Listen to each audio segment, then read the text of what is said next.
In a big mansion, the young butler approached the quiet mansion with a composed but uneasy look. Stopping before a door, he knocked softly and called to her. When no answer came, he opened the door with careful hesitation, announcing his entry as worry shadowed his eyes. As Arx stepped inside, Eleanor rushed to him with a force born of fear and longing, grabbing hold of him before he could say a word. Her breath trembled against his shoulder, petals scattering around them like the remnants of a storm she'd barely survived. She demanded to know where he had been, her voice sharp with panic even as relief softened her expression. Held tightly in her arms, Arx could only murmur her name, startled by how fiercely she clung to him, so much so that the girl once known as a feared Yandere Villainess now seemed entirely overcome by her devotion to him. Arx reflects on the world he now lives in, the kingdom that once existed only as the setting of a popular Otome game. Eleanor, whose intense devotion now overwhelms him in reality, had been notorious in the game for her cruel deeds and destructive paths. Surrounded by the cast of major characters, she had always stood at the center of dramatic routes and countless endings. But Arx himself remembers something crucial: in every storyline the game ever offered, someone like him never appeared. He was never meant to matter in this world at all. Arx admits that being a background character never truly bothered him. In this crowded game world, he remembers almost nothing of his past life, only that he once lived in Japan. Unlike the usual reincarnation stories where the protagonist uses past world knowledge to excel, he recalls nothing useful. The only thing that remains clear to him is this one Otome game, and for reasons he can't explain, it's the sole fragment of his former life that refuses to fade. Arx reflects on his quiet life in the orphanage, aware he has no family in this world and no special role to play. He wonders why he was even reincarnated here, yet he refuses to believe his life will stay insignificant forever. Even as a powerless background character, he imagines the possibilities: wielding magic, attending a prestigious academy, or stumbling into some life-changing chance. The thought sparks a faint hope that somewhere out there, an opportunity still waits for him. Determined to make the most of this world, Arx throws himself into daily training. With a wooden sword in hand, he practices with fierce energy, each swing sharper than the last. His strikes meet his opponent's weapon with forceful clanks until he finally drives the man back with a decisive blow. Even without special powers, he works tirelessly, hoping effort alone will carve out a place for him in this world. Arx wins the match with ease, leaving his opponent laughing in defeat and admitting surrender. The villagers cheer in excitement, amazed that he managed to defeat every adult in town. Standing there catching his breath, Arx realizes his hard work is already beginning to show results. Arx laughs off the praise he receives, unable to admit he only trained so hard because he had nothing else to do in this world. A younger child looks up to him, asking if they could become strong like him too, and Arx encourages them with an easy smile. He knows his strength is mostly useful for protecting the village from nearby monsters, and he doesn't expect it to lead to anything grand. Even so, the village director approaches with warm applause, offering genuine congratulations that make Arx stand a little straighter. The director praises Arx warmly, insisting that someone as capable as him could even become a knight one day. Arx laughs off the idea, thinking it impossible for a commoner, yet the compliment still makes him glow with shy pride. Then the director's smile softens, and he mentions that he has a favor to ask, leaving Arx curious about what he could possibly want from him. Arx finds himself sitting nervously inside an elegant mansion, his heart pounding as he wonders why he's been brought somewhere so luxurious. The director reassures him, explaining that someone in this place has been eager to meet him. Hearing that, Arx can only stare in surprise, unsure why anyone important would want to see him at all. A refined nobleman enters, introducing himself as Adalbert Ancinous, the count who governs the region. Arx is stunned that someone so important has come to meet him. The count explains he's heard of Arx's achievements and has summoned him for a significant favor. As the director confirms Arx is the boy they discussed, Arx can only wonder why someone of such rank would need anything from him. The count finally reveals his request. He wants Arx to become a friend to his daughter. The wording leaves Arx stunned, wondering why a noble would go so far just for that. The count hints that his daughter has a troublesome side, which only makes Arx more nervous about what kind of girl she might be. Then he calls her in Eleanor, prompting Arx to realize something important just as she enters the room. When Eleanor steps in, Arx freezes in shock. The girl the count wanted him to befriend is none other than Eleanor Ancinous. She introduced herself with calm politeness that contrasts sharply with the infamous reputation he only now just remembers. Arx panics internally as he remembers who Eleanor truly is in the game, the ruthless villainess who tormented the heroine, dabbled in curses, and eventually became the final boss.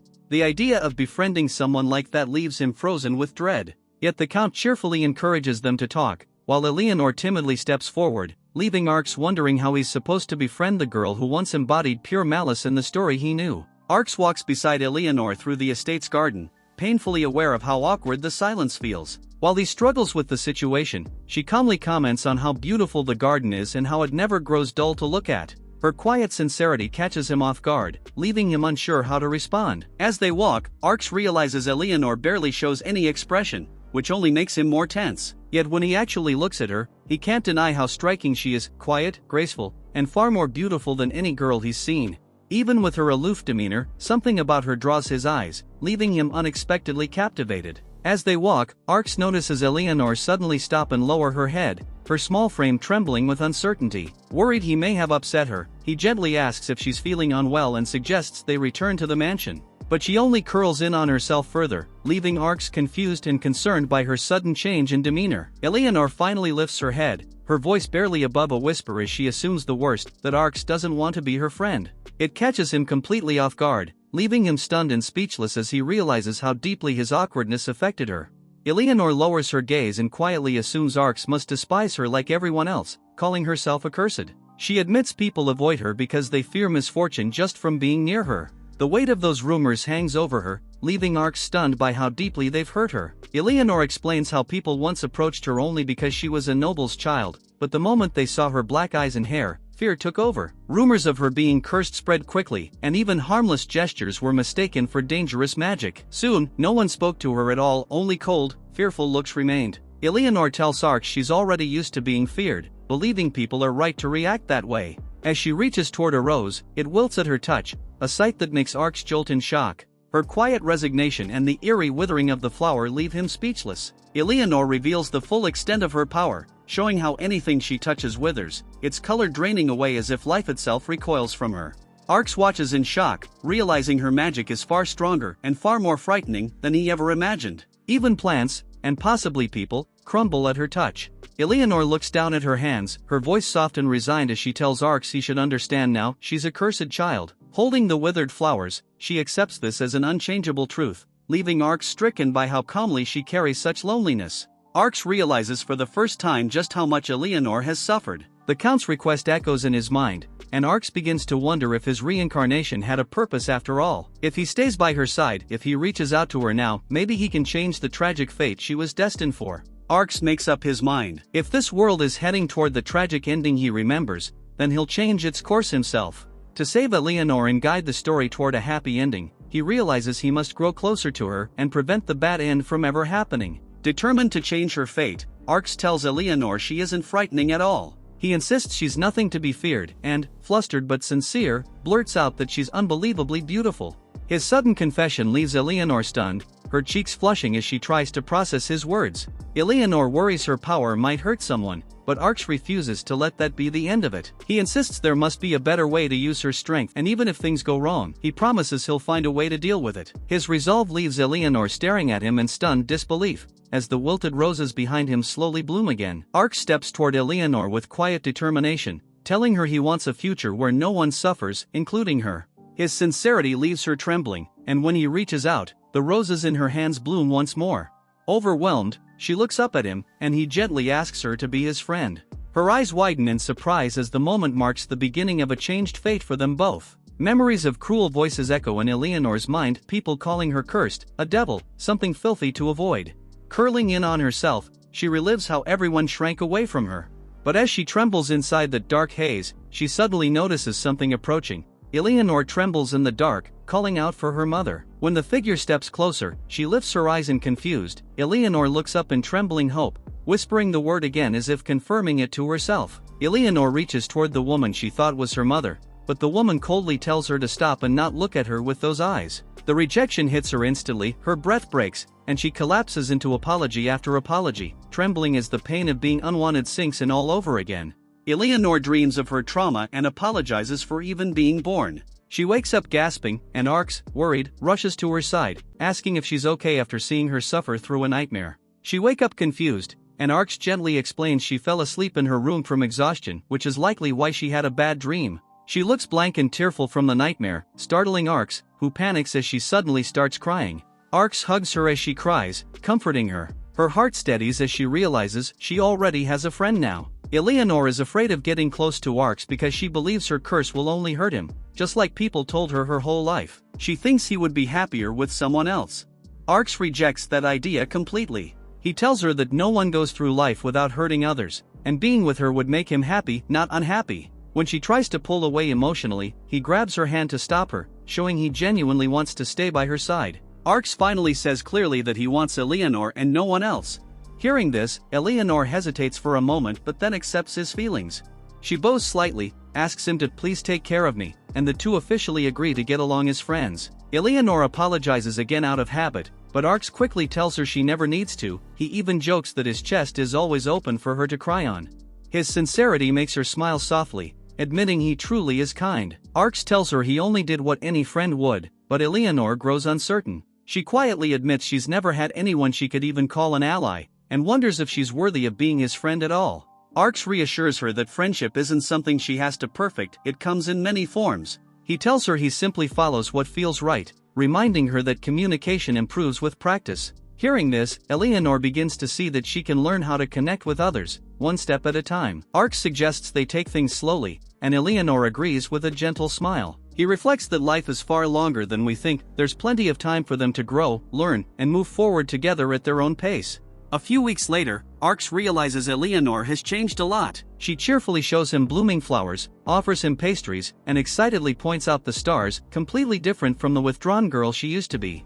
Overwhelmed, Arx thinks her transformation is way too dramatic. Even now she keeps calling out to him with bright energy. Eleanor leans in, pouting as she asks if he's even listening, and Arx snaps out of his thoughts, flustered.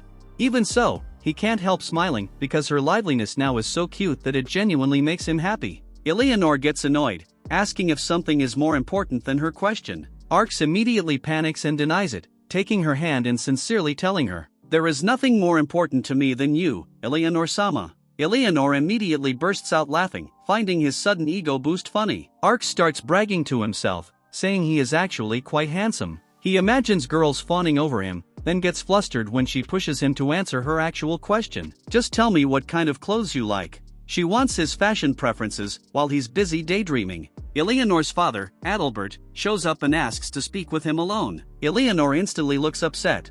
Adalbert apologizes to Eleanor and takes Arx away for a talk, and Arx realizes she's mad or worried. Eleanor pretends she doesn't care that Arx was taken away, acting annoyed and turning away.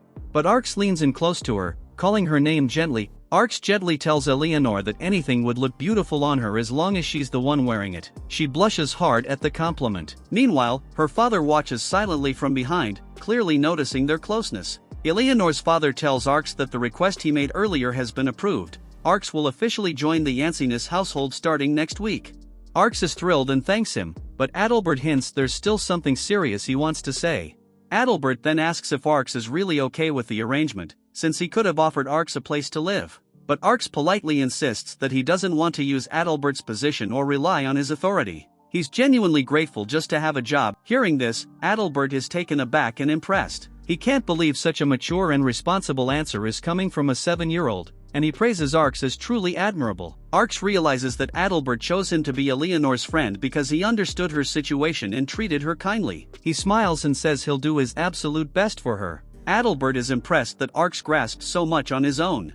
But before starting his new role, Arx says there's one thing he wants to do first, hinting at something important he has planned. Eleanor is upset because Arx took too long talking with her father.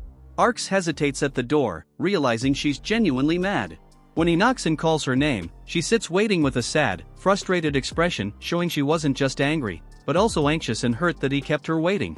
She's pouting and obviously angry, thinking he must have been having fun while she sat alone worrying. Arx kneels and officially introduces himself as Eleanor's personal attendant. This is something he asked her father for earlier. He wants to stay by her side, support her, protect her, and help her not feel alone anymore. Eleanor is overwhelmed and emotional because Arx is choosing to stay with her not out of obligation, but because he wants to be with her. This scene shows the mansion in the middle of preparing for an important event. The main hall is being set up, and all the staff members are running around trying to fix last-minute problems. Some issues come up, like not having enough glasses, and the aperitif, the welcome drink, being changed, so they need to quickly contact the supplier.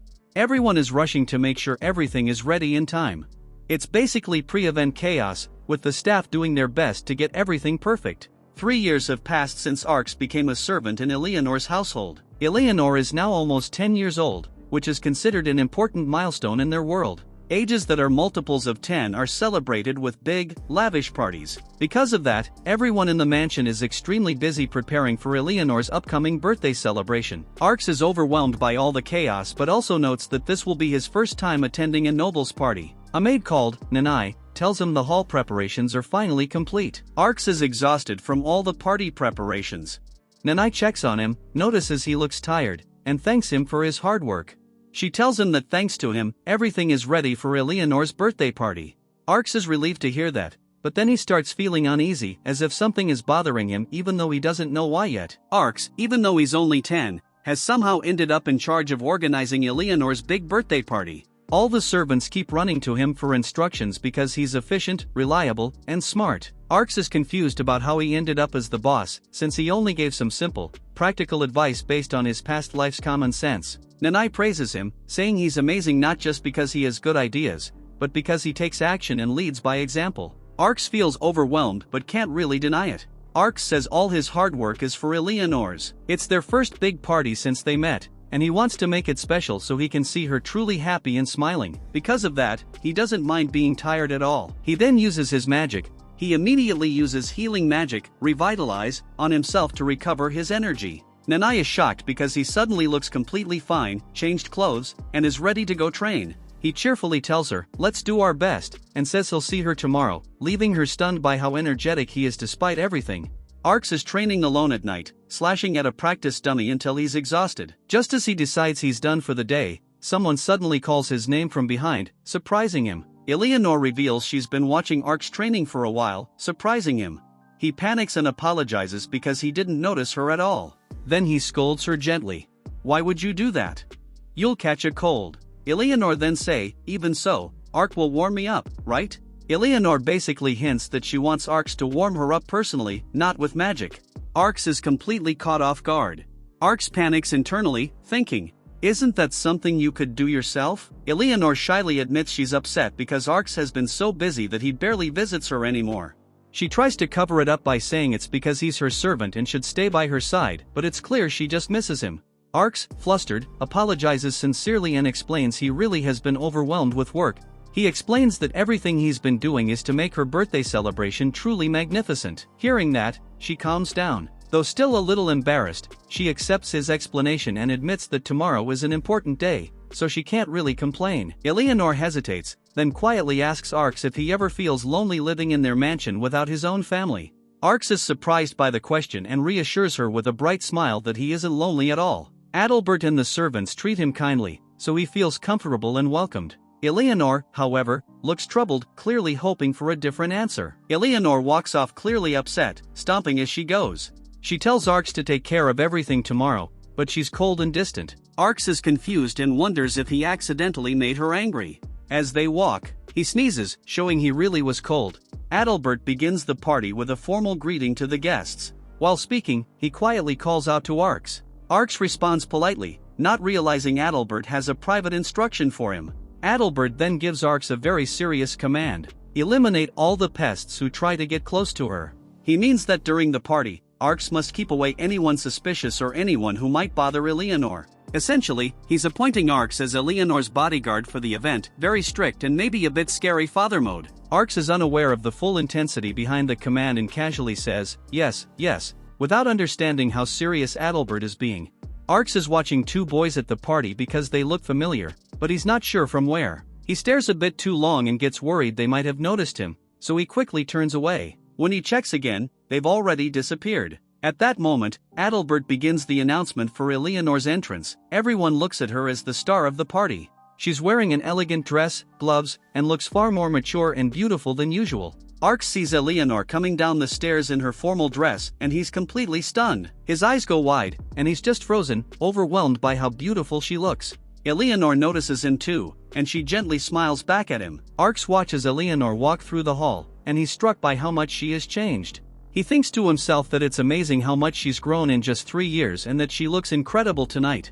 Arx is thinking to himself that since he's overseeing the whole event, he can't stay by Eleanor's side, and he feels a bit disappointed about that. Nanai pulls Arx aside and quietly calls his name, clearly worried. Nanai then hesitantly explains the issue. She was supposed to be guarding Eleanor, but something happened. And Arx ends up sitting right beside Eleanor in front of the entire hall, and he's panicking inside, wondering how things escalated to this point.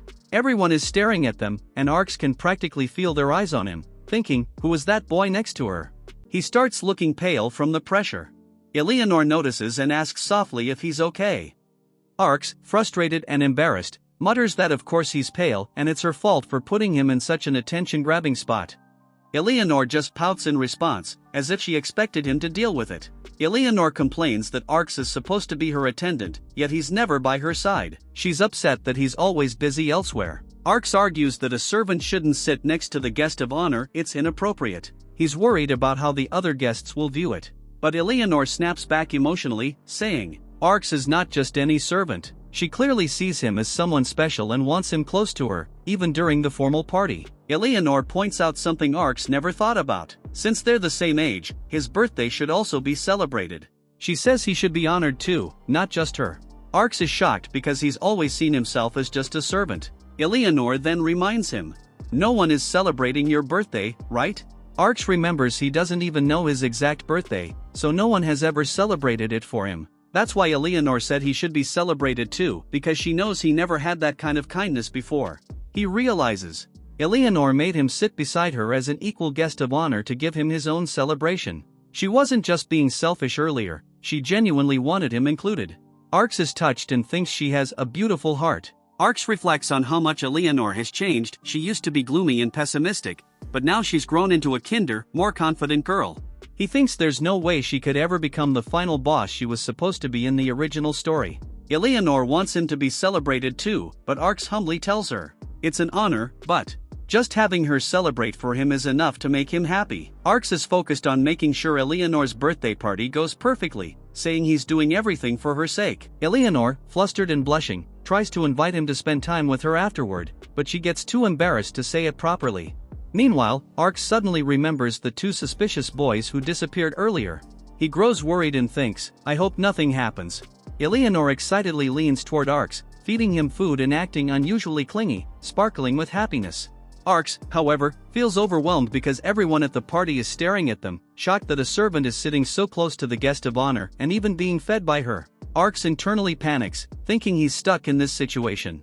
Meanwhile, one of the suspicious boys approaches and says hey. A boy steps forward and politely asks Eleanor to dance with him. Arx recognizes him immediately, he's the same suspicious guy from earlier who had been watching them. Arx looks at him closely and suddenly remembers where he's seen him before. His face appeared in the game system screen from Arx's past life knowledge. This means Arx realizes exactly who this boy is in the story's world. Arx finally remembers who the boy is, Razor Kilmond, the son of a Viscount. In the game Arx remembers from his past life, Razor was older when he appeared, so Arx didn't recognize him at first. Arx recalls Razor's personality from the game. He has a bad mouth and a rough, violent attitude. But he becomes deeply loyal to the protagonist, and that unexpected contrast is what made him a very popular character. Razor steps forward confidently and repeats that he wants to dance with Eleanor. Arx is shocked because he realizes who Razor is, one of the romance targets from the Celestia Kingdom in the game he remembers. Eleanor misunderstands the situation for a moment. When she hears dance, she thinks Razor might be asking her, so she asks quietly, dance, with me? She seems confused, maybe even a little nervous, because Razor is being very direct and forceful. Meanwhile Arx stands there caught between them, unsure what's about to happen. Then Eleanor flatly rejects Razor's invitation. She doesn't hesitate, she just says I refuse. Razor is shocked and angry because he expected her to accept. Eleanor explains why. She simply has no desire to dance with him at all. While saying this, she starts blushing and admits, besides, which implies she actually wants to dance with Arx, not Razor.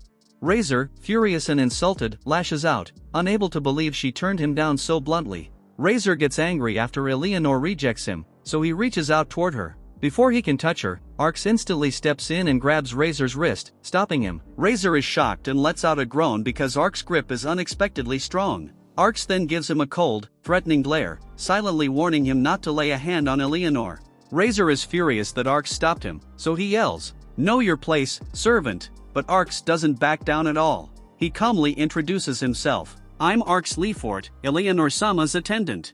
Then he states his job. My job is to protect Eleanor-sama. While saying this, he tightens his grip on Razor's wrist.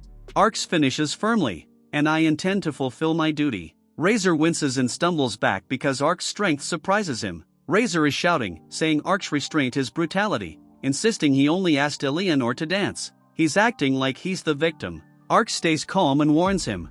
Please, calm down. If this situation escalates, it'll bring shame to your family. Razor demands to know why. Arcs explains.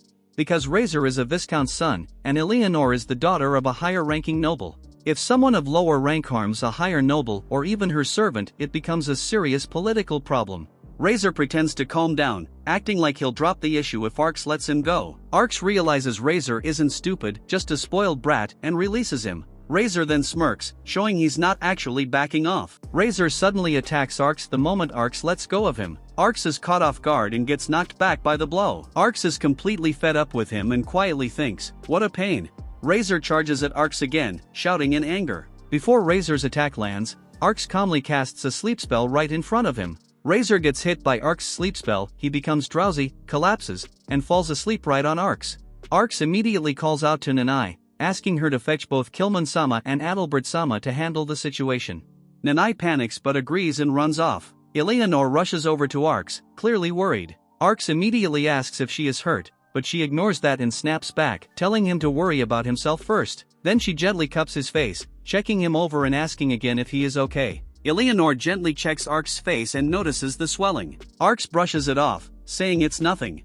But she looks genuinely relieved and says she's so glad he's safe. Eleanor looks shaken and emotional after everything that happened, and, clearly still affected by seeing him get hurt. Razor's older brother shows up and immediately kneeling and bowing with his head to the floor to apologize for Razor's behavior. He's begging Arcs to forgive his little brother.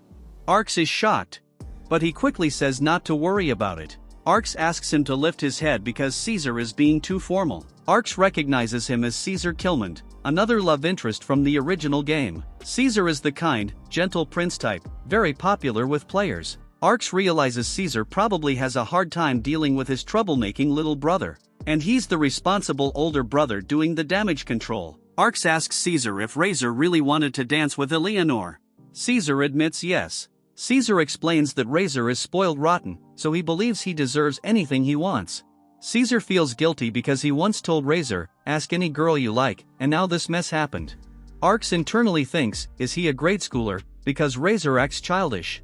Then he realizes, well, yes, they literally are grade school age, so it makes sense. Arcs asks what will happen to Razor after causing trouble. Caesar hesitates, then explains the truth. Razor will probably be punished very severely. In fact, Caesar says that exile is the least punishment Razor might receive, depending on what Adalbert-sama, the father/head of the family, decides. Arcs is shocked because exile is a huge punishment, especially for a child. Arcs hears the word exile and gets overly excited because it feels like something straight out of a fantasy story. Then he realizes that reacting that way was bad. Arcs explains that even though Razor is only 10, in this world he's already treated somewhat like an adult, so his actions have serious consequences. Arcs thinks that maybe it would have been better if Razor stayed asleep so he wouldn't have to face punishment. But Arcs also senses there's more to the situation, something important. Arcs realizes something huge. By knocking out Razor and preventing the original event from happening, Razor's entire romance route in the game is now closed.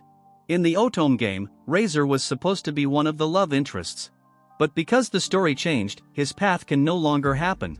Arcs wonders if the whole world is starting to move away from the game's original plot. And with that hope, he thinks, if Razor's route can change, maybe Eleanor's tragic fate can change too. Eleanor runs to Arcs, worried because he was gone for a while after the fight with Razor. She asks if he's okay. Arcs smiles and reassures her. He's completely fine. The only reason he took so long was because Razor and Caesar had to apologize properly. Plus, there were witnesses, so nothing serious happened to him. Arcs apologizes to Eleanor because he feels like the fight with Razor ruined her birthday party. He's embarrassed and thinks he caused trouble. But Eleanor immediately rejects that idea.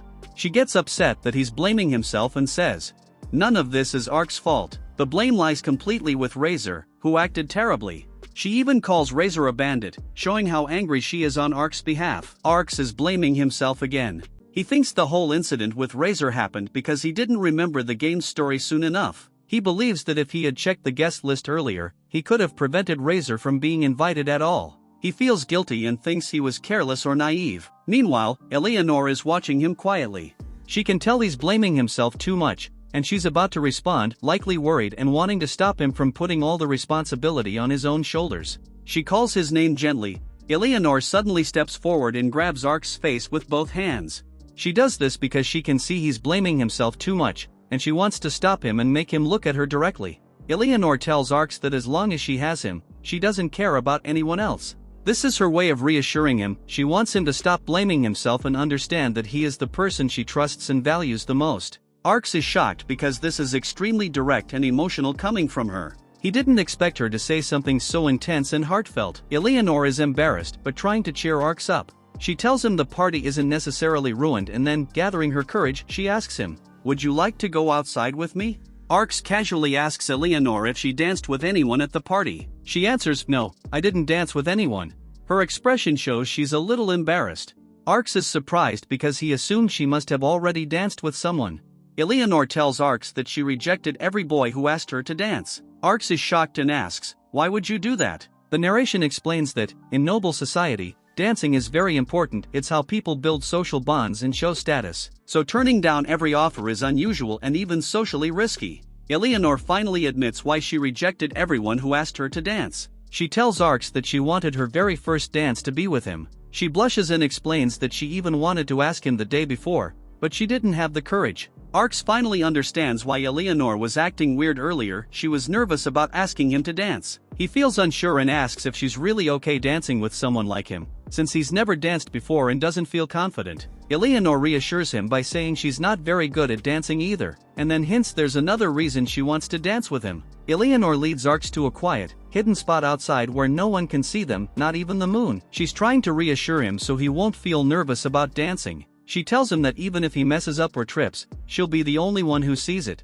so he doesn't have to be embarrassed. Eleanor formally holds out her hand and asks Arx to take it, inviting him to dance. Arx responds politely, saying the honor is his. Then the scene shifts to the two of them actually beginning their dance together under the night sky, looking at each other closely. It's a romantic, gentle moment showing their first dance. Right after Arx and Eleanor dance, a bunch of nobles suddenly rush up to Arx. They're super impressed by him and start desperately trying to recruit him, offering money and even asking him to become a servant in their household. Arx is completely confused and overwhelmed, hence his expression. Arx now understands why all the nobles are crowding him. They were impressed by how he confronted Razor and how skilled he was with magic.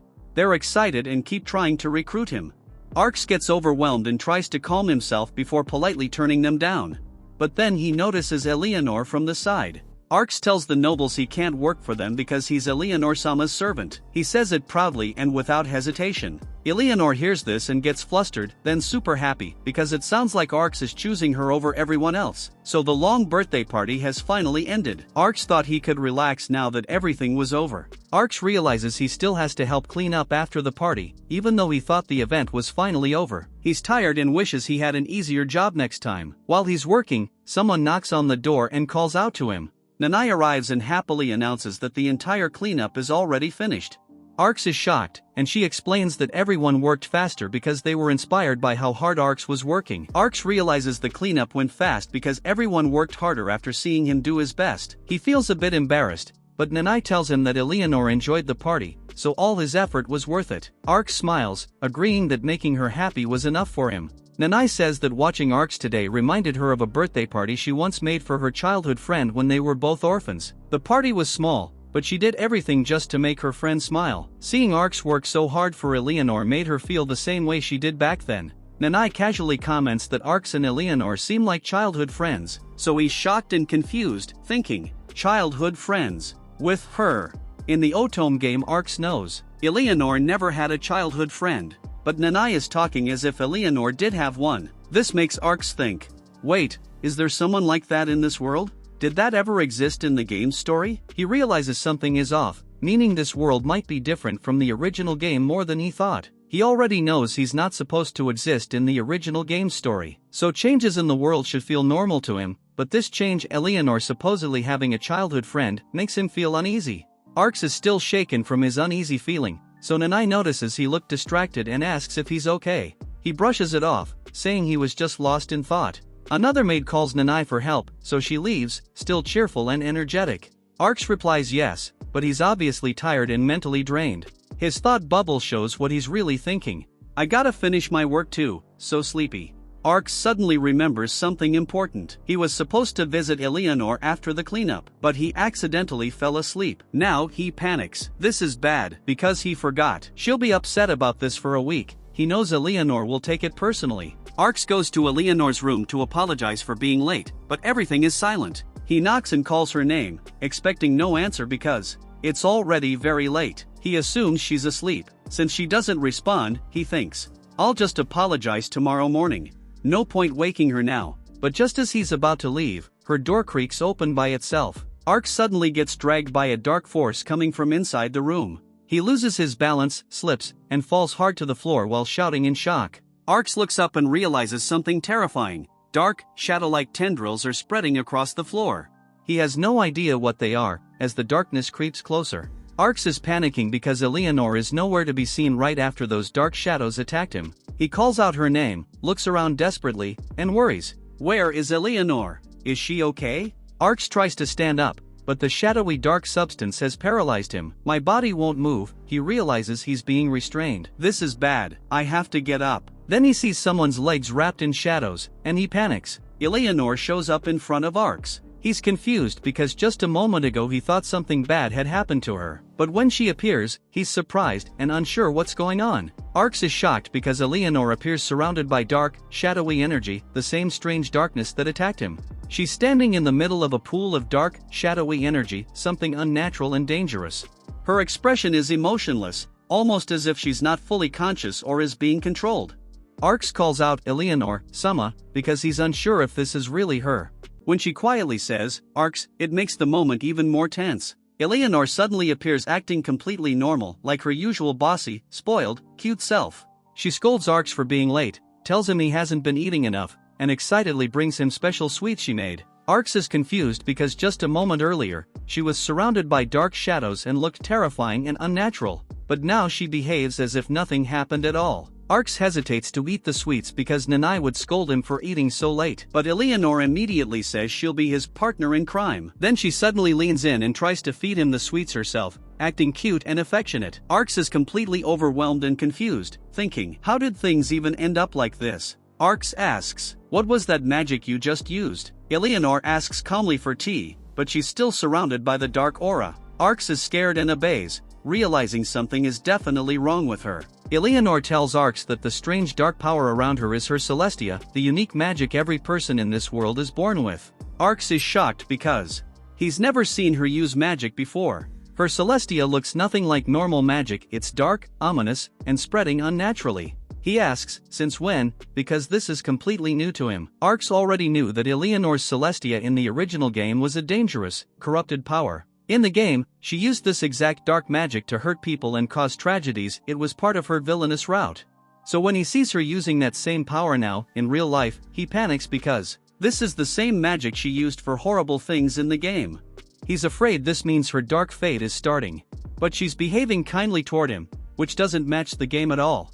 So his fear isn't of Eleanor herself, it's the possibility that her tragic game storyline is repeating. Eleanor explains that her dark power, her Celestia, started leaking out about a month ago, right after she woke up one morning. She didn't choose it, and she wasn't trying to hide it to be sneaky or threatening, she simply didn't know how to control it. Arx is shocked because that's a long time to have such a dangerous power without telling anyone. He's worried because in the game, this power is what leads to her downfall. When he asks, why didn't you tell me, Eleanor begins to answer. Eleanor admits she didn't tell Arx about her power because she was afraid he would hate her. She's terrified of being rejected, especially by him. Arx tries to reassure her, saying that's not true. But inside, he admits something honestly. Seeing her dark Celestia up close was frightening. It made him realize why, in the game's story, she was labeled the cursed child and enemy of humanity. Eleanor tries to playfully show Arx that her Celestia isn't only scary, it can be useful, like extra hands to carry things. She's forcing a smile, trying to make him less afraid.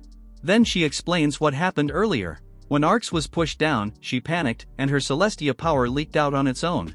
She didn't mean to use it, it was a reflex because she was worried about him. Eleanor remembers the moment earlier when Ark suddenly rushed in and protected her. She was shocked, and her dark power reacted.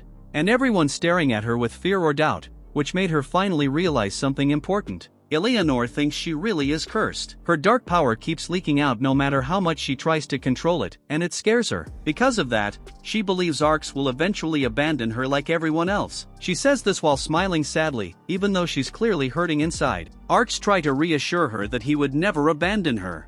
Eleanor reveals that the person who once told her she was cursed and then disappeared was her mother. Arx is shocked because Eleanor has never mentioned her mother before. In the game's story, her mother never appears at all. He realizes this is a huge missing piece of her past that he didn't know about. When she was small, her magic was unstable and scared everyone around her. Her mother was the only person who still accepted her, holding her and comforting her while everyone else rejected her. But when Eleanor turned 5, her mother also left the mansion and never came back. People say she returned to her family home and likely doesn't plan to see Eleanor again.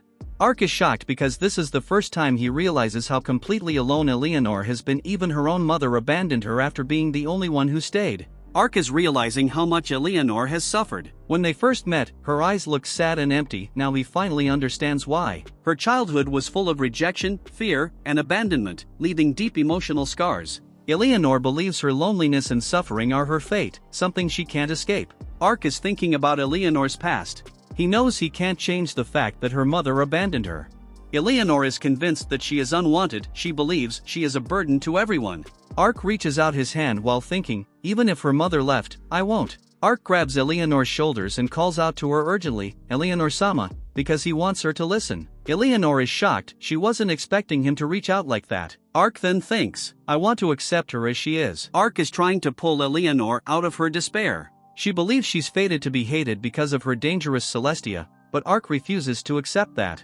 Ark is reassuring her that despite her power or what others might think, he doesn't believe she deserves to be hated and he won't abandon her. He gently tells her, I'll keep holding your hand. Ark panics because Eleanor goes silent after his big emotional confession, so he thinks he messed up and probably sounded weird. She isn't rejecting him at all, she's touched. His awkwardness actually reassures her. Eleanor then starts to smile and chuckle. Eleanor smiles and admits something heartfelt. She was actually hoping Ark would say those words. All his worries about sounding weird or overstepping were unnecessary. His reassurance is exactly what she wanted to hear. Ark, relieved and determined, gently touches her face and tells her, I'll say it as many times as it takes, because I mean it. Ark is holding Eleanor gently, and in his thoughts he says, I want to protect her, as a friend, as a servant, and this means he's realizing his feelings go beyond duty or friendship. Ark is thinking about why Eleanor became the villain in the game's original story. At first, he always assumed it was because of the discrimination and loneliness she suffered since childhood. But now, after hearing her talk about her mother leaving, her fear of being hated, and her belief that she's cursed, Ark realizes something important. Eleanor didn't fall into darkness just because of society. She fell because she had no one who stayed by her side. And then it hits him. In the original story, her childhood friend Ark wasn't there for her. As her childhood friend, he suddenly understands. In the original timeline, he, Ark, didn't stay by her side. Without him, she had nobody she trusted. That loneliness is what pushed her into darkness. From what we just talked about, it's clear now. It means Eleanor became the villain because she lost everyone she relied on, including him. This is the moment Ark realizes. If he wants to save her, he must stay by her side. Eleanor finally confesses how fragile she truly is emotionally. She tells Ark, if you were ever to leave, I think I might just fall apart. This means Ark is the only person she trusts completely. Losing him would break her emotionally. She's terrified he'll abandon her the way everyone else has, her mother, society, even the original game story. Ark is shocked, shown by his stunned huh? He didn't realize just how important he is to her. This moment confirms what Ark just figured out before. In the original story, Eleanor fell into darkness because she lost the one person she needed most, him. Now she's openly admitting that he's the one holding her together. Ark suddenly remembers the cruel truth of his situation. He isn't meant to stay in this world forever, he's supposed to disappear. While Eleanor is clinging to him, terrified of losing him, Ark realizes that he will be the one to leave her someday, not by choice but because of the story's fate or the nature of his existence. He's shocked and devastated because he now understands how deeply she depends on him, and how badly his disappearance will hurt her. Ark reads the game's information about Eleanor's future and realizes the truth. In the original story, Eleanor becomes the final boss. The reason she falls into darkness is because she loses a close friend. That close friend is Ark. In the game's timeline, Ark dies before age 15, which causes Eleanor's emotional collapse. His death is the trigger that makes her turn into the villain who destroys everything. So Ark understands. If nothing changes, he will die in 5 years, and Eleanor will fall into darkness because of him. Eleanor is smiling and acting happy, but Ark can feel something dark inside her. When she says, "Let me believe what you said," she means she desperately wants to trust him. Her Celestia, her dark power, is convinced Ark will betray her someday. It's not Eleanor herself accusing him. It's the darkness inside her, shaped by her trauma and abandonment issues, whispering, "He will betray you." Ark senses that this belief is rooted deep inside her heart, the same fear that pushes her toward the final boss route. Ark is training extremely hard with the sword, even though he's exhausted and covered in cuts. He insists I'm fine because he's desperate to get stronger. Why? Because he wants to protect Eleanor and avoid the future where she falls into darkness and he dies. So he keeps pushing himself past his limits, refusing to stop. Ark realizes he has 5 years or less before the future where he dies and Eleanor becomes the final boss. So he pushes himself relentlessly, refusing to rest. He keeps swinging his sword because he believes, if I become the strongest by then, I can protect her and change that future. Ark pushes himself too hard during training and nearly collapses. Someone worries and tells him to take a break, but Ark brushes it off, insisting he's fine and that it's nothing. But instructor insisted that's not what he means. Eleanor looks down on the instructor with emotionless stare. She stands a distance after seeing Ark knocked down. Her expression is cold and intense. Instructor thinks, every time I knock you down, the young lady's glare gets more terrifying. The instructor supports Eleanor's wish and decides they'll take a break now, ending the training.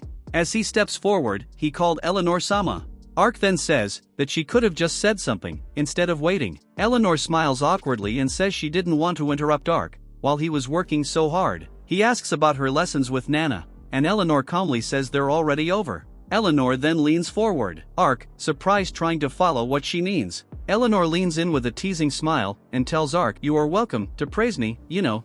Ark looks shocked and caught off guard by her sudden confidence.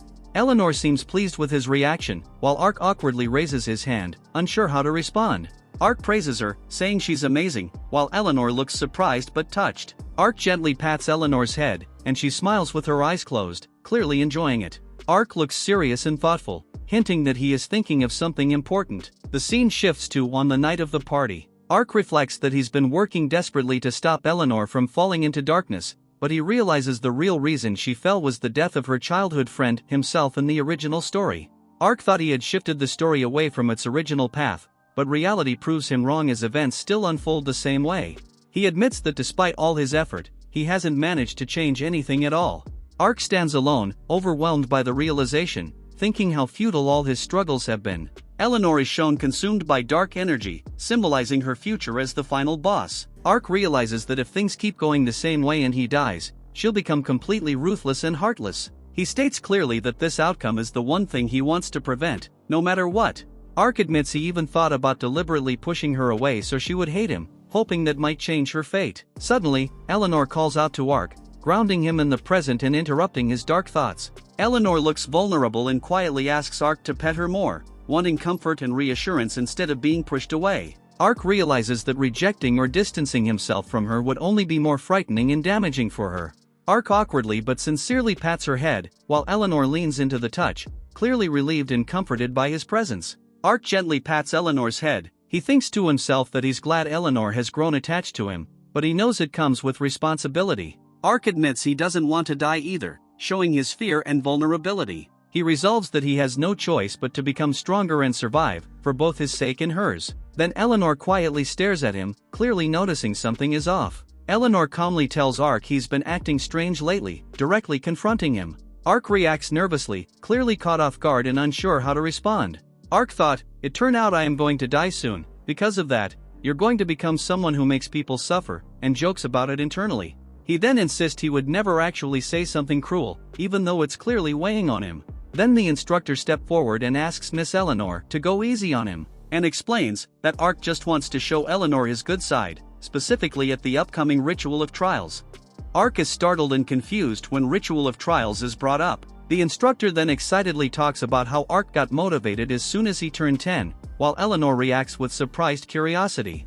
Eleanor looks at Ark quietly, calling his name, sensing something is off with him. Ark apologizes and says he suddenly remembered something urgent he needs to do, while Eleanor notices he looks pale and unsteady. Ark starts walking away, wobbling slightly, showing he's not actually okay. Eleanor is left behind in silence, watching him go, sensing something is wrong but unable to stop him. Ark's foot steps forward while he thinks, this is bad.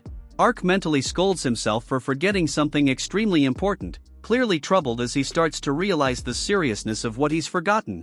Ark panics as he realizes this ritual is the event where he's most likely to die. The story explains the Ritual of Trials, a ceremony where 10-year-old children enter a dungeon to test their courage and ability. Ark reminds himself that safety is supposed to be guaranteed, but admits that if anything goes wrong, it will happen during this ritual. He stares at his own hand, overwhelmed, wondering what he should do. Ark asks himself what he should do so he won't die. He sighs, calming himself and trying to think clearly. He looks to the side, thinking seriously, and decides he refuses to accept death. Ark opens the door and steps forward, showing he's made up his mind to act instead of freezing in fear. He studies a magic book, focusing seriously learning what he can, and train with a sword, struggling but pushing himself hard. Ark unleashes magic, shocked by its power as it bursts out of his hand, showing real progress. Ark pauses mid-training, tired and thinking, realizing how much effort this is taking out of him. It's the day before the trial, making the tension clear.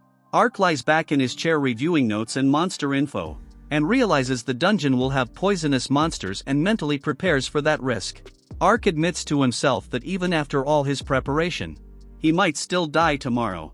He slumps at his desk, wishing he at least knew how he was going to die. Ark hides his face, overwhelmed, thinking how unfair his situation is. Ark wonders what kind of death would be enough to push Eleanor into darkness. He stares out the window, trapped between fear of his own death and guilt over what it would do to her. He remembers the future and asks himself, Ark, just how did you? The scene then shifts to forest. Eleanor then asks, we just need to reach the heart of the forest, right? Ark replies and reassures Eleanor.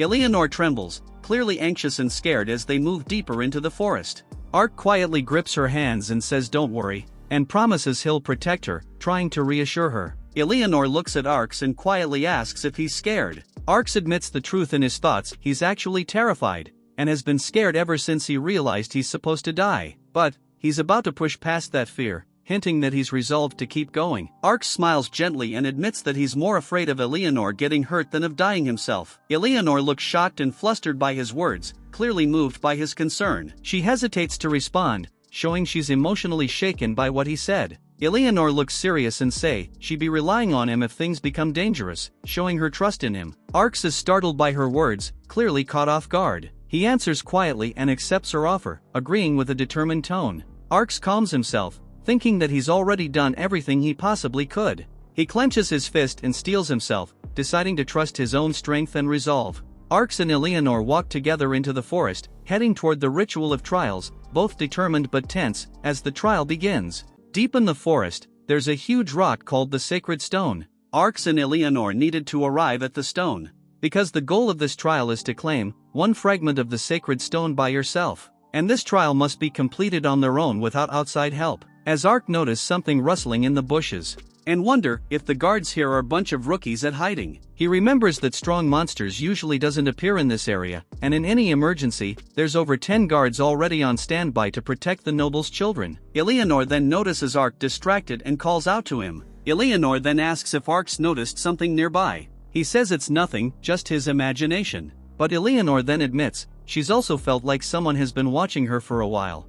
Ark reacts quietly, surprised and a bit concerned. He realizes Eleanor's intuition is very sharp. Ark smiles and reassures her, saying, it's okay. He grips his sword and promises that if anything happens, he'll protect her. Eleanor clings to him nervously and says she's counting on him, showing she truly trusts him. The hidden guards watches from the bushes, thanking Ark silently for his help, and Ark wishes for them to try not to be noticed. Then they keeps walking forward. The bushes suddenly rustle loudly, and both Ark and Eleanor turn toward the sound, startled. Ark sharpens his focus, realizing the presence doesn't feel like the guards. He senses something strange and thinks it might be the monster that will kill him, but a small, fluffy creature with a single horn appears and lets out a cue. Arx and Eleanor stare at it in surprise. Arx recognizes it as an almirage and confirms its identity. Eleanor then asks Arx if he is going to attack. Upon hearing the question, Arx warns her not to be fooled, and say, even though it looks cute, but it's actually a bloodthirsty monster. The creature charges with a sharp bonk,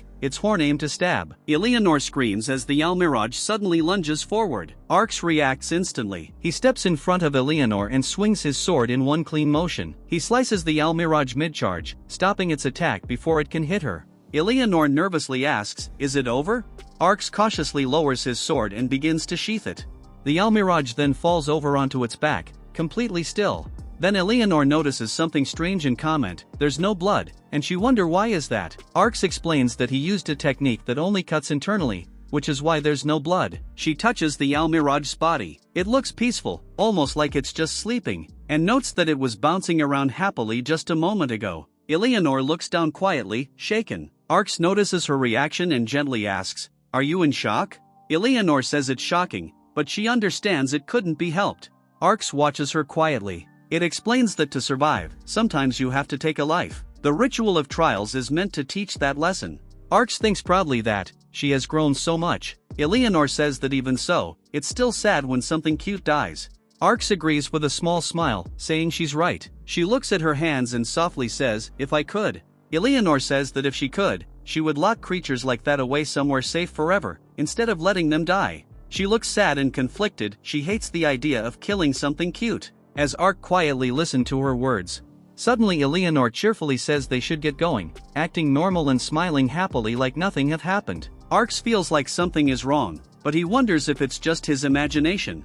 They continue walking through the forest, but suddenly they stop. Arx realizes this is the place for the trial. They finally arrive at the sacred stone, a huge rock deep in the forest. He then tells Eleanor they should start scraping off a fragment right away to complete the task. They successfully collect fragments from the sacred stone and put them in a bottle. Arx says they've accomplished their goal. Eleanor suggests taking a short break because she's exhausted, while Arx also agrees to her request. Suddenly, he senses something and flinches, hearing a scream. And three boys appear. They then notice Arx and Eleanor ahead of them. One of them says they only fell behind because they got lost. They think it's probably just other commoners taking the same exam. One of them suddenly recognizes him, and Arx reacts in surprise. The boy accuses him, I know you. You're the guy my mom and the others took a liking to, and says, I got yelled at because of you. Arx remembers that a kid was being scolded to follow Arx's example. He realizes the boy might be the same one who got yelled at because of him. One of the boys confirms his identity, so you're Arx, huh? They also point at Eleanor and recognize her too. They call her Crow Girl, clearly singling both of them out. They whisper that she's the Crow Girl their mom and others were talking about, and they're shocked to realize she's actually a noble. Arx glare at them to stop talking, and the boys started to flinch. The boys panic, exaggerate the rumor by calling her a monster crow who'll eat them, and run away in fear. Arx hears them and gets irritated, thinking they're idiots spreading rumors like that. Eleanor grabs Arx's shirt to stop him from going after the boys. She calmly tells him, Arx, please stop, showing she doesn't want him to escalate things. Arx looks surprised and tries to protest, saying, but Eleanor softly asks if he really thought their words bothered her, implying she isn't hurt by the rumors. Arx looks surprised when Eleanor calmly tells him there's no need to worry and that she's used to this kind of treatment. He thinks to himself that he may have become too overprotective, especially knowing his death could push her into darkness. Eleanor turns away gently, and he reflects that she's gotten stronger. He admits he feels a little relieved now. Eleanor leans in close to Arx, and softly tells him that as long as he acknowledges her, that's all that matters. She's smiling gently, showing her feelings are sincere. She implies that his support means more to her than what others say. Arx looks a bit overwhelmed and unsure, thinking to himself, she's gotten stronger, right? He seems relieved, but also slightly conflicted. A guard says that if Arx is around, we might not even be necessary. Another guard thinks to himself that Arx is strong, but he still seems unsure about something. He remembers, Arx urgently asks him to respond immediately if anything happens, saying please, showing he's genuinely worried. He reflects that Arx looked so desperate in that moment that he couldn't just ignore him. The other guard shrugs and says that since nothing actually happened, he feels pretty underwhelmed. One of them examines a footprint and says he doesn't recognize it. He wonders if it might belong to the commoner kids. Even so, the cautious one decides to check on the scouts ahead just to be safe. The other reacts with confusion, surprised he's taking it that seriously. One casually says it's probably nothing and teases the other for being too serious. The two guards walk away. They continue down the path, relaxed and unaware. Dark, shadowy shapes begin creeping in from the bushes behind them. The darkness gathers around someone's feet, hinting something is about to happen. A group of people is gathered in front of the sacred stone, showing others have reached the same place. Ark notices more people arriving and comments that everyone is showing up one after another. Eleanor quietly watches from behind him. He stands with Eleanor and says they've already accomplished their goal, suggesting they should leave soon. But, suddenly the mood shifts as someone shouts loudly, calling for help. Ark steps forward with Eleanor behind him and asks what's wrong, while another boy suddenly rushes in, panicking and shouting that something bad has happened to his friend. The boy hesitates nervously off-screen, saying well, as if unsure how to explain the situation.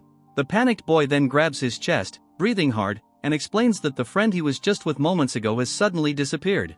Ark pauses, confused, repeating gone, as he processes what he just heard. The boy explains that this happened while they were on their way to the sacred stone. He adds that his friend suddenly started acting strange, muttering weird things, with an unsettling dark aura around him. In the background, his friend is seen acting oddly. The friend kept repeating something like home, home, which sounded eerie and unnatural. He recalls how the behavior scared him, so he ran away, leaving his friend behind. Ark listens carefully, thinking that maybe the boy's friend got scared and just wanted to go home, but his expression shows doubt and unease. The boy says he got worried afterward and went back to check, and start to explain what happened next. The panicked boy adds that his missing friend was surrounded by armed adults, which makes the situation feel more serious and suspicious. Ark listens and thinks to himself that the people involved are probably guards from a noble family, trying to make sense of the situation. He thinks the reasons that maybe the adults saw the children acting strangely and tried to take them somewhere safe, though his explanation feels like he's trying to stay rational despite the uneasy feeling, and decides to take action anyway, saying he understands and will go check on things himself. Suddenly, Eleanor calls out to him softly, saying Ark's, her expression calm but concerned. Ark turns to Eleanor and tells her he'll go bring the missing boy back, asking her to wait there for a bit. She stays silent, facing away from him. Ark hesitates and calls out to her politely, Eleanor-sama, trying to get a response. Eleanor reacts with a quiet humph, clearly displeased, her body language showing she's not happy about being left behind. Ark awkwardly tries to rationalize the situation, thinking it's understandable she'd feel uneasy about being left alone, and assumes she's just sulking. Ark gently reaches out and holds Eleanor's hand, trying to reassure her before leaving. He leans closer to her and promises softly that he'll be back soon.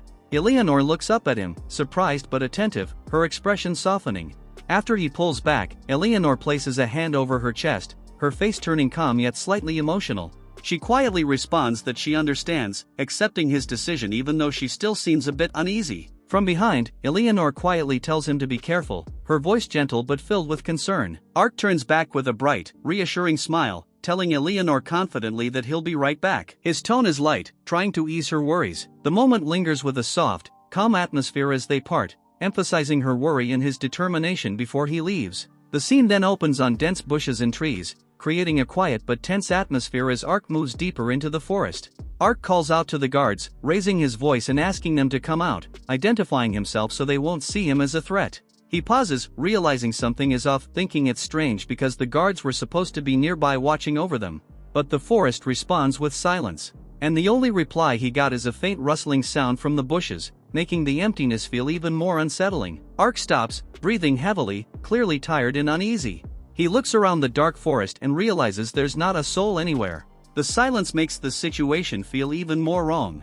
He questions where everyone could have gone, his expression showing confusion mixed with growing concern. Trying to reason it out, Ark wonders if he simply missed the guards, thinking maybe they left to guide the lost child back. Still uncertain, he considers returning to Eleanor for now instead of wandering deeper alone, as the uneasiness in the forest continues to build. Suddenly, a faint rustling sound comes from the bushes nearby. A close-up of his eye shows his shock and growing unease, realizing something is clearly wrong. Ark suddenly finds himself standing alone in a much darker, unfamiliar part of the forest. He looks around, confused, asking himself how he even got there, as if he doesn't remember walking this far. In the distance below, faint silhouettes of several people can be seen moving together, suggesting others are nearby, but separated from him. The boy then asks with concern whether Ark is going to be okay. His posture and the small reaction marks show he's worried about him. Eleanor asks if he is talking about Ark, and the other confirms it. Eleanor then speaks calmly. She reassures him that Ark will be fine, calling him a truly amazing person. She recalls how, even when they encountered monsters earlier, Ark handled everything calmly, reinforcing her confidence in him. And lastly she say, besides, suggesting she is about to add another reason. A close-up of two hands holding each other appears, paired with the memory of a promise, I will never let go of your hand. This feels like a flashback or something Eleanor is recalling to comfort herself. Eleanor's eyes shows quiet determination. Despite the situation, she firmly believes Ark wouldn't abandon her, there's no way he would leave her behind. Standing alone, her long hair flowing gently, Eleanor reassures herself out loud that Ark promised he would return. Even though he's gone, she clings to that promise, showing both her trust in him and a hint of loneliness. Eleanor looks down slightly and responds calmly, saying they shouldn't worry and should just wait for him. Even so, her expression hints that she is worried, despite trying to stay composed. In the next panel, the boy lets out a small laugh. When asked what's funny, he brushes it off, saying it's nothing. Then the boy asks her directly, "You really care about him, don't you?" Her eyes goes wide upon hearing it, suggesting she is caught off guard by the question. The boy cheerfully comments that she and Ark must be really good friends, catching her off guard mid-reaction. Eleanor looks a bit flustered and quiet, her cheeks slightly flushed, showing she's still processing her feelings after being asked about Ark. Eleanor lowers her gaze, her expression soft but conflicted. She hesitates, saying, I suppose we are, right, but clearly unsure how to define their relationship when it comes to Ark. Her thoughts deepen as she reflects, when it comes to Ark's, suggesting her feelings are more complicated than simple friendship. The boy then apologizes, saying I'm sorry for getting you dragged into this mess, shifting the focus. She quickly responds saying, not at all, but a close-up of her eye shows a hint of sadness, indicating emotional conflict. A wider shot shows him alone in the forest, emphasizing how isolated he is as he moves forward cautiously.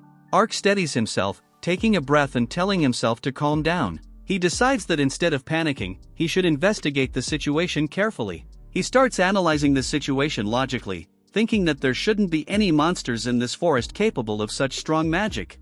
This makes the situation feel unnatural.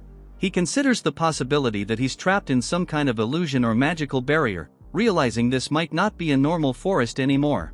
Still unsure, he briefly questions whether it could just be his own bad sense of direction, but he clearly doubts that explanation. His thoughts shift to concern, wondering if Eleanor is safe, showing that even while lost, his priority is her well-being. Then, a close-up of his eye shows sharpened focus as he looks at something. From behind, he sees a small figure standing alone in the forest. Ark wonders if this is indeed the missing kid, stepping closer. He then cautiously asks if he might be the lost child everyone been looking for. His tone is careful, but hopeful, but he sensed something about the situation feels off. Suddenly, the figure is revealed to be surrounded by dark, shadowy energy. The child's appearance turns eerie, and a distorted laugh breaks the silence. As the figure stands before him, the unnatural aura thickens, and Ark's eyes sharpen with realization this presence isn't human. A burst of force erupts between them as Ark reacts on instinct.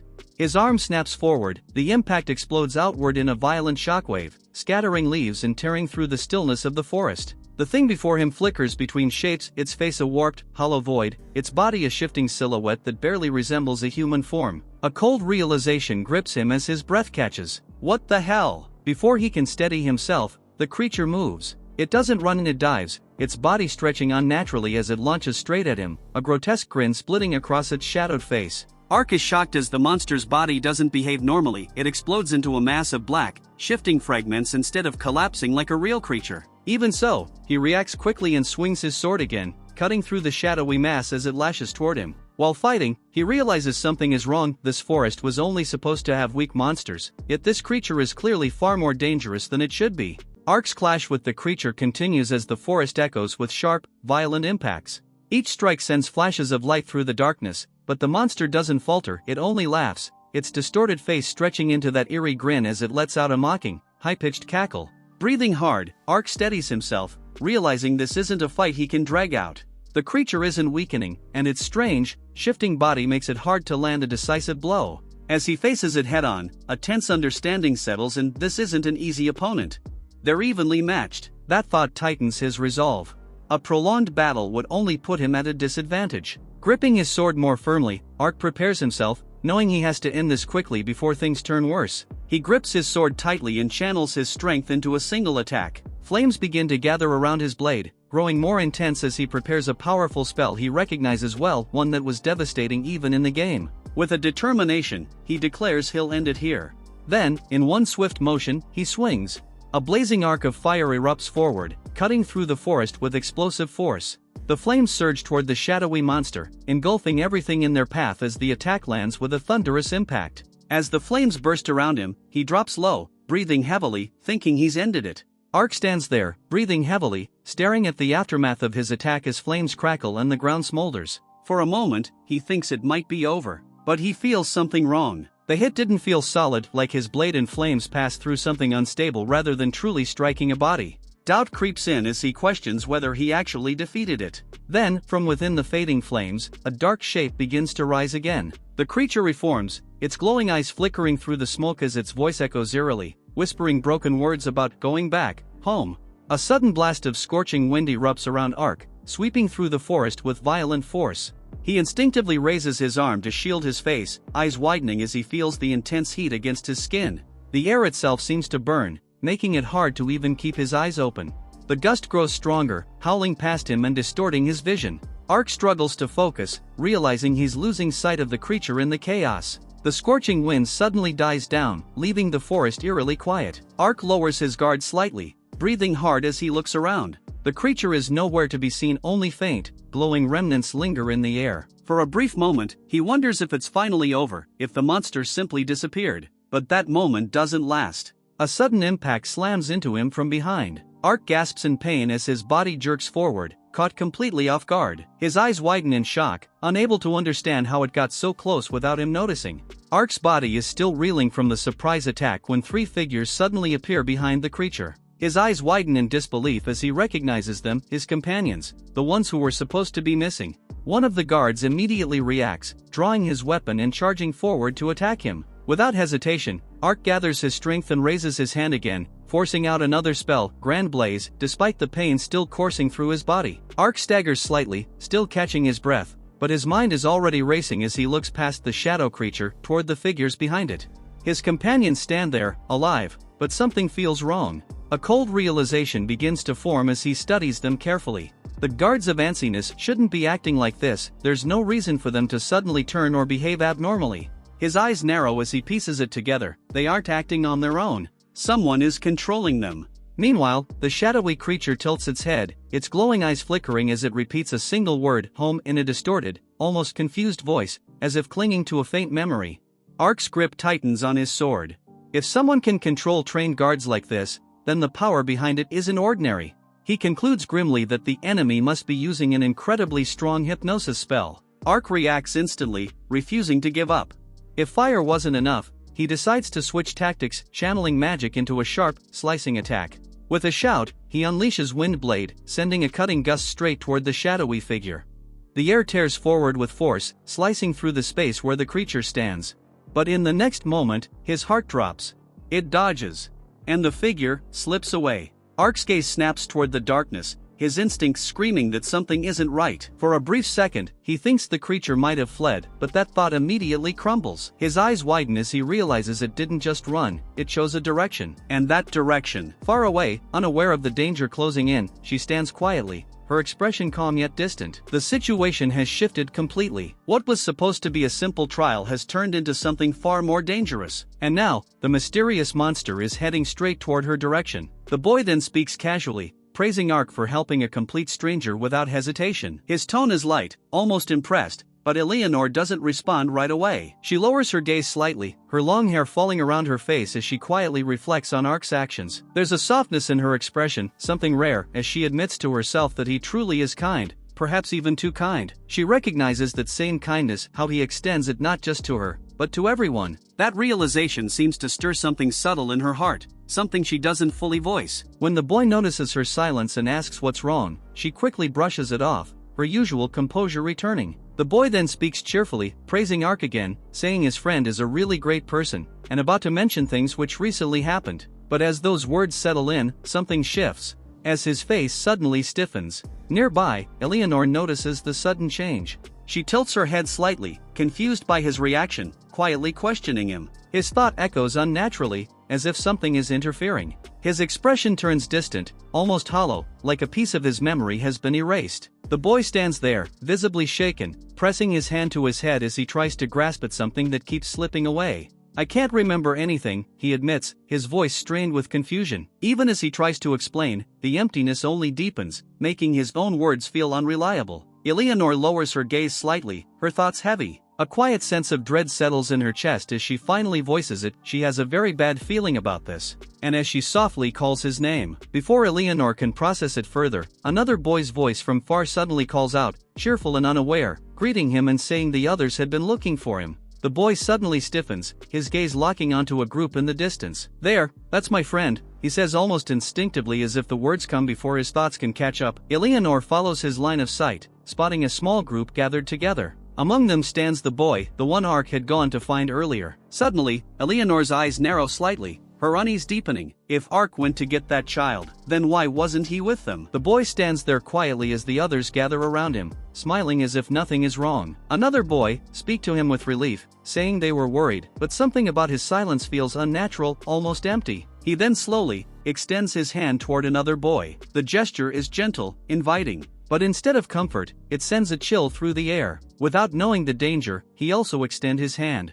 Suddenly Ark appears, and without hesitation, he shouts at the others to stay back and don't touch him. From that seemingly harmless gesture, a mass of dark, smoky energy surges outward like a living shadow lunging to consume everything in front of it. The air distorts as the black presence swells. At the same moment, Ark moves to strikes, trying to cut down the threat before it can fully manifest. Then, a deafening impact suddenly echoes through the forest as something massive cracks apart with force. The towering sacred stone, once standing firm and untouched, splits violently down the middle, chunks breaking off as dust and debris scatter everywhere. This scene leaves everyone stunned. At the same time, Ark freezes for a moment, while Eleanor calls out his name in alarm, and rushes toward him, worried. Ark immediately understands how close they all came to death. The shattered stone wasn't just random destruction, it was a warning. If that attack had landed a second later, it wouldn't have been the rock that got cut down, it would have been all of them. Without hesitation, he turns and orders everyone to run, his voice sharp and urgent. There's no room for doubt, only survival.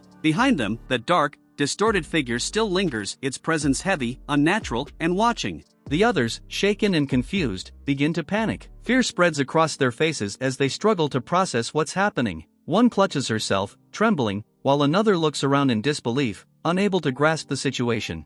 Ark grits his teeth, realizing how bad the situation has become. He had planned to stay back and guide everyone safely out, but with that shadowy figure advancing, there's no room for that anymore. The pressure of protecting everyone and fighting at the same time weighs heavily on him. Still, he doesn't hesitate. He swings his sword again, calling out Grand Blaze, flames surging along the blade as he lunges forward. The fire erupts toward the shadow, trying to overwhelm it before it can strike again. But the moment the attack connects, the creature moves. For the first time, doubt flickers across his face. This enemy isn't something he can fight normally. Ark's attack doesn't just fail, it backfires on him. The moment he clashes with the shadow, an overwhelming force pushes back. His blade meets resistance far heavier than expected, like striking something impossibly dense despite its smoky form. He's thrown off balance and sent skidding backward across the ground, boots scraping hard as he struggles to stay upright. Pain shoots through his body, forcing a strained gasp from his lips. He catches himself, but barely. Lifting his head, his expression tightens. The realization hits him clearly now. This thing isn't just hard to hit, it's also overwhelmingly powerful. The shadow creature then surges forward at high speed, its form stretching and distorting as it lunges toward Ark like a black wave. Ark reacts instantly and uses magic, meeting the attack head-on. The impact explodes outward with a loud smash, showing a direct clash between his magic and the creature. But, the shadow recoils and reshapes itself, its glowing eyes and swirling body reforming again, as if the attack barely affected it. The shadowy monster stands in the distance, its form flickering and unstable, yet still looming and threatening. It hasn't slowed down at all. The creature raises its arm again, preparing another strike. Its movement is fluid and unnatural, like smoke taking shape before lashing out. A sudden, sharp force cuts through the air, forcing Ark's body to shift, barely avoiding a direct hit by the attack. Ark is shown in close-up, breathing hard with a strained expression. Blood spread across his shoulder and chest where he was hit, clearly struggling to endure the damage. Behind Eleanor, the other children continue fleeing deeper into the forest, their figures growing smaller. Eleanor's eyes then widen in sudden panic, her voice breaking as she shouts Ark's name. A low, ominous rumble spreads through the air. The shadowy presence shifts and gathers, its form thickening like smoke being pulled together, signaling another incoming attack. She freezes, clutching herself tightly. Her breathing falters as she stares at the approaching darkness. A burst of force cuts through the air with a violent whoosh. His voice rings out as he calls upon his magic, Grand Blaze. From behind him, Eleanor cries out his name in panic. Meanwhile, Ark plants his feet firmly, gripping his sword as he faces the shadowy figure head-on. He glances over his shoulder just enough to shout urgently, telling Eleanor to run as well, his expression tense and marked with exhaustion, yet unwavering in his resolve to protect them. Without turning back, Ark declares that he will hold it off here, choosing to stand alone against the threat. Behind him, Eleanor watches in shock, her eyes trembling as doubt creeps in. His stance falters under the sudden impact, the creature's form striking with a weight that feels far heavier than it looks. Ark steadies himself, breathing unevenly, his gaze sharpening despite the pain. The truth settles heavily in his mind. He can't defeat this thing. The realization is immediate and undeniable. His thoughts race, urgency pressing in from all sides. If he turns his back and runs, the monster won't stop, it will go straight for Eleanor and the others. The responsibility pins him in place, leaving him no easy escape. Then, amid the chaos, something shifts. A quiet understanding surfaces in his mind, as if a missing piece has just clicked into place. Ark's body is shown sprawled and lifeless, swallowed by spreading darkness. Black stains bloom around him like ink, consuming everything. The narration reveals a cruel truth. This moment mirrors the original story, the place where Eleanor's childhood friend once met his end. A closer glimpse of that fate lingers, his still form, eyes dim, as if the life has already been taken from him. The darkness clings to him, heavy and final, leaving no room for resistance. Back in the present, Ark stands with his back to the scene, facing forward as if staring directly at that inevitable outcome. His posture is steady, but there's a quiet weight in it, as though he has already accepted what lies ahead. For a fleeting instant, the chaos fades from Ark's mind. In its place, a quiet, suffocating thought takes hold, one that feels heavier than the monster before him. No matter how hard he tries, no matter how much he struggles against it, he cannot change it. Is this all predetermined? Is his death, and Eleanor's eventual fall into darkness, something that cannot be avoided? His chest tightens as the thought digs deeper. If that's true, then everything he's done, every step he's taken to change things, was meaningless. The weight of that realization threatens to break him far more than the enemy ever could. Ark's face tightens in anguish. Sweat and dirt cling to him as doubt overwhelms his thoughts. He questions whether everything he's done has been meaningless, whether all his struggle has led to nothing. A heavier realization sinks in, he might die here without ever managing to protect Eleanor. The weight of that failure presses harder than the enemy itself. The shadowy figure looms in front of Ark, its form unstable yet suffocatingly present. His blade clashes against it with sharp metallic bursts, but the strikes feel hollow, ineffective. The creature swells forward, its distorted shape almost mocking him. A low, chilling presence fills the space, as if it's savoring his hesitation. Ark's eyes tremble, his breathing faltering. For a split second, fear breaks through as he hears something. A sharp jolt runs through him as panic erupts behind him. The others cry out in fear, voices trembling as they shout for the unseen threat to stay away. Their confusion and terror ripple through the air, and Ark instinctively turns, startled by their reaction. His eyes widen as a chilling realization hits him. His expression hardens as the truth locks into place. The creature isn't acting alone. It's manipulating the guards, turning them into extensions of its will. The realization deepens the danger far beyond what he first believed. He then saw Eleanor clings tightly to a guard's arm, her body trembling. Her wide eyes are fixed ahead, fear overtaking her composure as a small helpless sound escapes her lips. Ark's head snaps up, panic and urgency overtaking him. His voice tears out of his throat as he shouts her name, Eleanor, followed immediately by a command that contradicts everything he's been doing. He tells her to forget about him. The shadow looms in the distance, its shape flickering like a living flame of darkness. In that overwhelming presence, a single, desperate thought rises within Ark. He doesn't think about himself anymore. Only one thing matters, he has to save her. The creature surges forward, expanding into a massive, engulfing form. Ark reaches out instinctively, his hand stretching toward her as if trying to push her away or hold her back at the same time. He looks small in front of it, fragile against something that feels endless and unstoppable. Eleanor's eyes wide and trembling. She sees him, his outstretched hand, his resolve, and the meaning behind his words finally hits her, freezing her in place. Just as Ark reaches out, prepared to throw everything away to protect her, something else surfaces, something buried deeper than fear, deeper than the present moment. A memory. Soft, fragile, untouched by the darkness surrounding them. Eleanor's small figure stands before him, clutching a bouquet too large for her tiny hands. Her eyes, once filled with hesitation, now shine with quiet determination as she looks up at him. I want to be with you, Eleanor-sama. His voice trembles, but it carries sincerity, pure and unwavering. "So please, would you be my friend?" The words linger, warm and gentle, wrapping around a moment that once felt simple, but now feels unbearably precious. "And then, from this day forward, I shall serve as your attendant." A vow. Not one born from obligation, but from choice. From wanting to stay. From wanting to protect.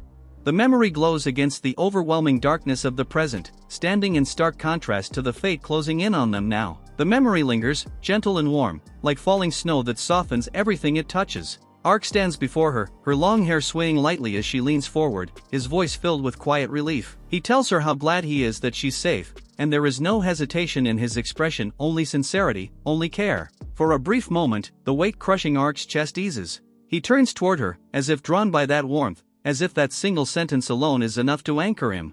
And then, without resistance, she steps closer and wraps her arms around him. The embrace is soft, fragile, but real. A fleeting sanctuary in the middle of chaos. His hand lifts slightly, almost instinctively, as though he wants to return it, wants to hold on to this moment before it slips away, before everything is swallowed again by the darkness that waits just beyond. And then, a single word cuts through it all. Ark's. Not a memory, not the past, a voice calling him back to the present, back to the place where everything is about to fall apart. The warmth shatters. The gentle memory of that embrace, of Ark's soft smile and the quiet promise in his voice fractures like glass, slipping through Eleanor's grasp before she can hold on to it. Her own voice echoes faintly, calling his name as if from a distant dream. But the light fades. Darkness seeps in. It coils and writhes, swallowing the fragile image whole. The world then distorts into something suffocating, filled with shifting shadows and a presence that feels all too aware. Her voice drifts softly through the void. "My one and only." It doesn't sound like fear. It doesn't sound like confusion. It sounds like devotion. Then the darkness deepens, no longer just a presence, but a world of its own. The forest around them is swallowed by a suffocating black haze, the air thick with something unnatural, something alive. It spreads like smoke, curling and breathing, as if the shadows themselves have taken form. Dark energy violently swirls around Ark, almost engulfing him, while he lies there barely conscious, his body unable to move. Ark weakly calls out, "Eleanor," his voice faint and strained as he tries to stay aware. His vision blurs and spins, dizzy, and he realizes something is happening to him, muttering, "Ah, this is." Ark gasps heavily, struggling to breathe as the overwhelming force drains him and pushes him closer to collapse. The darkness no longer merely surrounds them. It belongs to her. It spreads like a tide without end, swallowing the forest, the ground, even the air itself. The sacred stone, the trees, the very space they stand in, everything is devoured, drowned beneath an overwhelming force that leaves no room for resistance. And at the center of it all, Eleanor stands, as if she's no longer fully present in the world around her. Her eyes, once filled with warmth and innocence, now feel hollow, detached, like something else is looking through them. The darkness coils around her body like a crown, like a throne, not restraining her, but exalting her. Ark can feel it now with terrifying clarity. This power, this presence, this overwhelming, suffocating force. It is her Celestia.